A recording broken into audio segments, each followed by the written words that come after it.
This is a tutorial on how to enter in direct connect sheets. So the first step is to make sure that the sheet is filled out entirely. In the corner here, we have the time that the driver arrived at the store and the time that the driver arrived at the agency, as well as the freezer, frozen food and refrigerated food temperatures at the time of pickup and at the time that the driver got to the agency. Make sure these are filled out. If there's meat or frozen food, they need to take the frozen temp.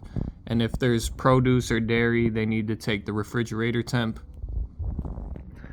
We have the date of pickup, the name of our agency, the name of the store, and the city that the store is located in, as well as the date it's entered in Meal Connect. So that would be the date that you entered in on the computer. And then our agency number is 1246A. From there, you have the products we received and the quantity. So on this part, you'll have to do the math of what we received, how many boxes, and what the estimated pounds of each box is. So since we got one box of baked goods at 15 pounds, we'll write 15 for that. And then we got two boxes of produce at 30 pounds each. So that would be 60 in total. Obviously, those were simple, but it's good to have a calculator open on your computer for bigger quantities. And then just make sure we have a store signature and someone from our agency, the driver that picked it up, signed as well. So that's completely filled out. From there, you'll have to go online to the Meal Connect website, mealconnect.org.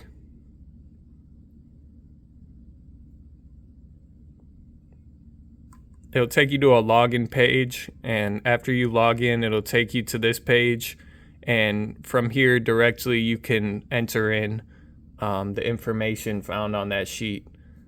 So you'll double check the sheet for the pickup date. That's gonna be March 5th, 2025. The donor, that's the store name found on the sheet. Check the store city to make sure if there's multiple locations, you're getting the right one. Sometimes the store name will be Walmart. Owen Center, that's Walmart. West Riverside is the actual address.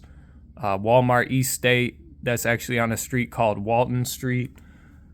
So as you could see on here, it has all the Walmarts in the Rockford area, and you'll have to determine by the address which one is the correct one.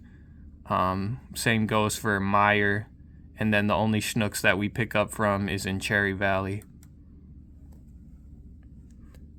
Ignore scheduled pickup not attempted or no pounds unless there's a case where one of these is true, in which case we have to make sure we're still recording a receipt even if we haven't picked up any product.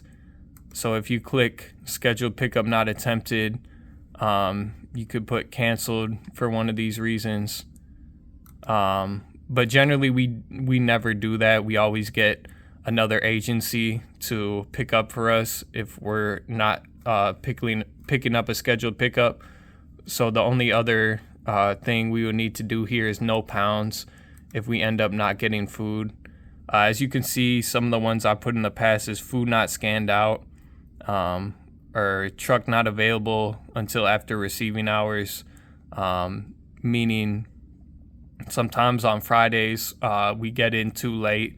Like we have to come back to St. Elizabeth before we're able to make the last pickup, in which case it may be outside of the receiving hours, or no food in the case that we get to an agency and they don't have anything for us to pick up. So like I said, for the most part, just ignore these if you're putting in these orders. The next thing is the category of the first line item. In this case, it's a bakery. So you scroll down to bakery. Ignore storage. We never have to deal with that tab. And then for description, I've made a document of the general descriptions of each item, which we can use to fill in that description box. So just copy and paste from this list according to what category it is. And go back and paste this in there. And then the amount of pounds, we go back to this last column and see that it's 15 pounds.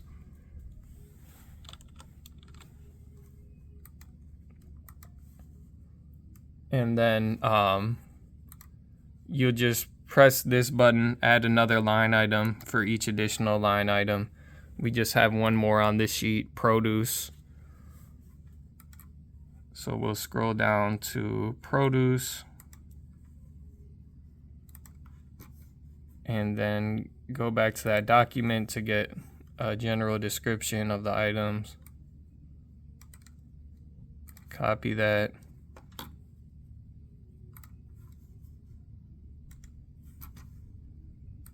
Paste it. Find the pounds, 60 pounds. And then put in the pickup and drop off date. That's at the top here. So since produce is refrigerated, we'll use the refrigerator temp. It was picked up at 43 degrees and it was dropped off at 43 degrees.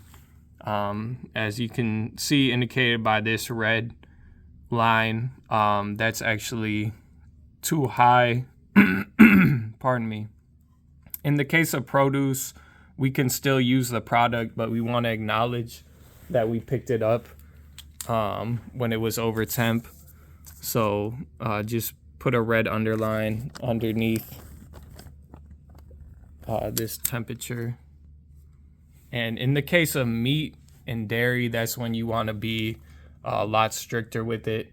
If we receive product in that's over temp and it's an animal product, we want to throw it out immediately because it's just not worth the risk of people getting sick.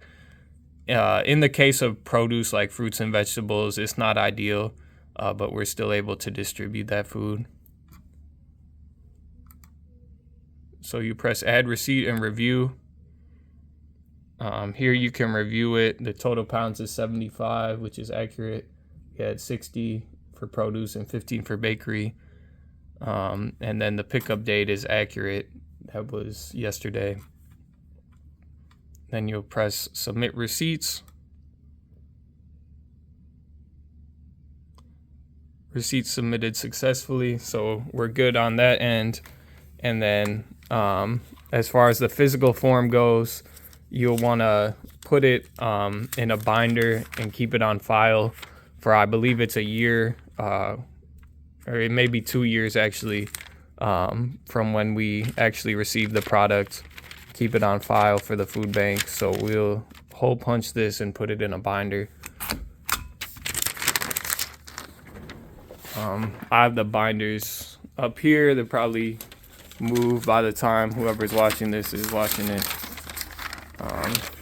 So we have direct connect. Just place them in order of the newest forms to the oldest. And it's as simple as that. Yeah, like and subscribe.